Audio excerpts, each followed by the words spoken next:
Vendas ainda é vista por muita gente como um plano B. Segundo a Salesforce, empresas com equipe de vendas bem preparadas crescem até 30% mais rápido. Mesmo assim, o estigma continua. Vender ainda é associado à insistência, pressão e desespero. Quero trazer aqui o meu parceiro Robson Pérez, treinador da Bravende, expert em vendas, para responder, Robson, de bate-pronto, por que a profissão do vendedor ainda é tão subestimada no Brasil? Prazer falar contigo. Prazer é todo meu estar aqui falando desse tema que é tão importante.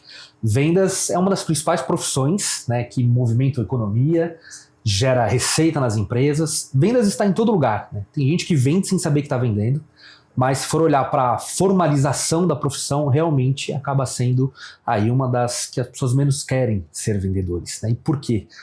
A gente percebe muito pela questão estereotipada da profissão. Como você colocou muito bem no anúncio, ainda o vendedor tem aquela imagem de que alguém quer empurrar produto, que é insistente. Mas a boa notícia, Marcelo, é que isso está mudando, né? Porque vendas é muito mais do que isso. Você também, como especialista, sabe muito bem que a profissão de vendas cada vez mais tem ganhado espaço nas empresas, na sociedade, porque ela é muito mais. Mas essa visão ela vem sendo trabalhada ainda numa velocidade não tão adequada, mas vem mudando.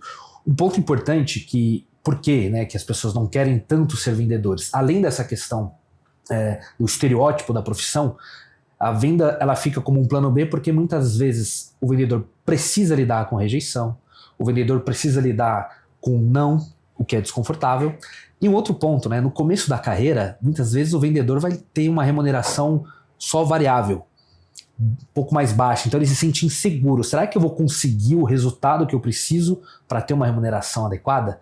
Essa insegurança acaba empurrando aí a decisão dele de ser vendedor. Não, e pegando até o que você está trazendo, Robson, né? Você já deve ter ouvido, e você que nos assiste aí deve já ouvir muito essa frase, né? Ah, se nada der certo, eu viro vendedor.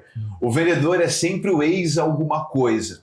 Você trouxe, Robson, que isso está mudando. Inclusive tem um dado aqui que, segundo o IBGE, cerca de 12% da força de trabalho formal está ligado diretamente à área comercial.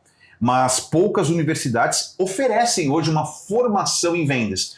Então, se venda, Robson, é a principal porta de entrada de recurso de uma companhia. Por que hoje as universidades não têm uma faculdade para vendedor? E aí, quando a gente fala que está mudando aos poucos, é porque hoje poucas faculdades já têm, mas numa assim, expressão muito pequena, né, em termos de treinamentos, de ensino superior, por exemplo. Sim. Mas até anos atrás era zero isso. Então a gente melhorou um pouquinho, mas por que ainda poucas faculdades têm? Vendas ainda não é visto como uma profissão nobre, né? Igual, eu quero ser engenheiro, eu quero ser médico, eu quero ser advogado, etc. Falta essa nobreza, uma questão muito de estereótipo da sociedade. E Robson, me fala uma coisa, cara. Todo mundo hoje quer o status do vendedor, né? Do bom executivo lá, que tem um carro do ano, aquela roupinha top e tudo mais. Mas ninguém quer passar, né, pelo processo ali de se formar como vendedor. Ao mesmo tempo, eu já vi alguns profissionais buscarem curso, faculdade de vendas.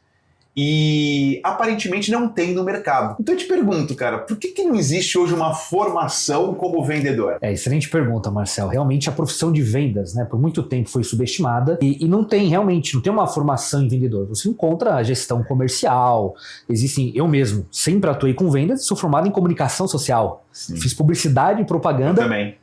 Olha aí, mas eu queria já ser vendedor, mas eu busquei o que era mais próximo ali para me desenvolver na carreira.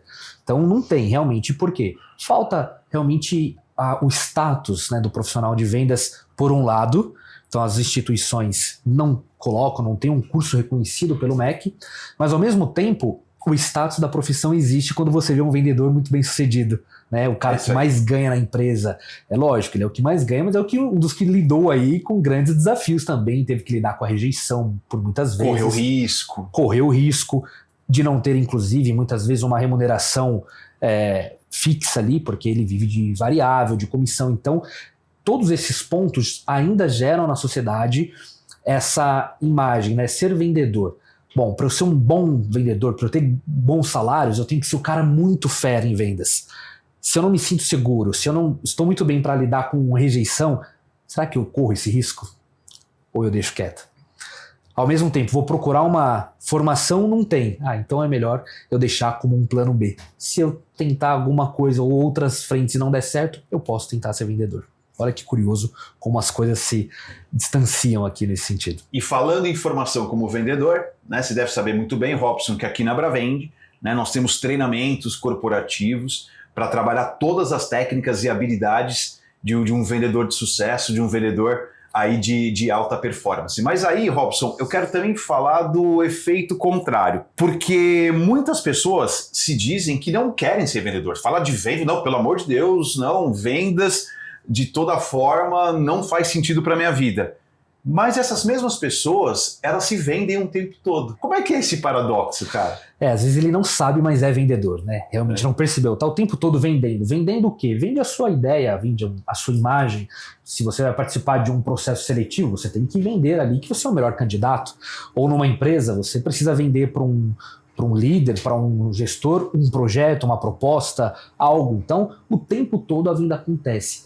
Mas essa venda é a venda informal. A pessoa não sabe que está vendendo, ela esquece, ela não percebe que ela tem que conquistar a confiança do outro, tem que entender os interesses, tem que se conectar para que a sua proposta, a sua ideia seja vendida. E é muito engraçado porque eu já conversei com profissionais de várias áreas, né, que viram e falam, não, eu não sou vendedor, mas a pessoa quer um aumento e aí bate na sala do líder e tal, e se vende, até para justificar o porquê, né, daquele aumento. Então, ou seja, não sou vendedor, mas está se vendendo o tempo todo. Vende, né, o espaço, vende a sua liberdade, vende a sua credibilidade. Então você acredita, Robson, que tudo está ligado a vendas? Tudo está ligado a vendas. Porque o que não é vendas, né?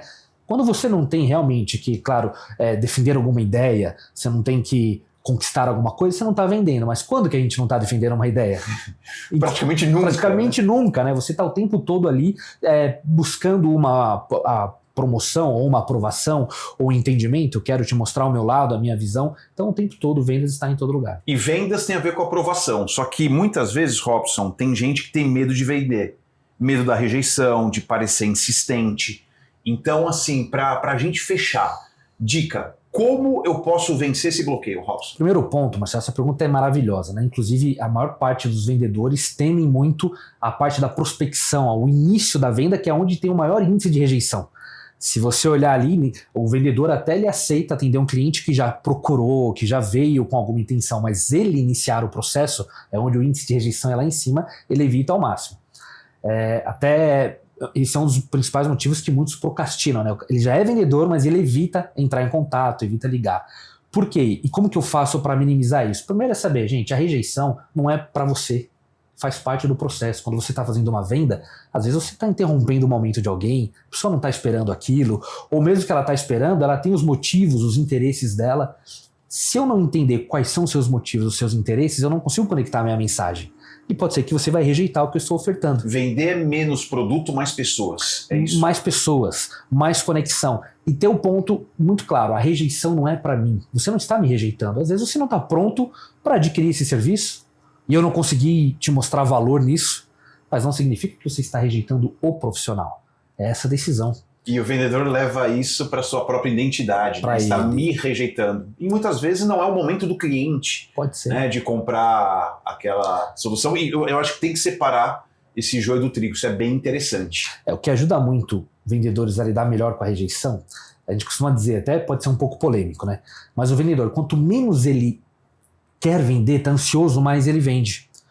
Porque ele consegue se conectar com o cliente, entender os reais interesses, o que é valor, o que ele precisa, ele não fica ansioso pelo fechamento apenas. E essa conexão fica mais genuína, a rejeição diminui e o cliente vê valor. E fica mais natural, né? Mais natural, mais fluido. Robson, que delícia de conversa, né? É muito bom falar sobre os vendedores, é muito bom falar sobre vendas, né? Tem assunto aqui para a gente poder falar por muito tempo, mas obrigado mesmo. E você, se gostou, curta, compartilhe esse vídeo, ative o sininho e lembre-se que toda quarta-feira às 20 horas, sempre um conteúdo muito interessante para você. Até a próxima, um abraço.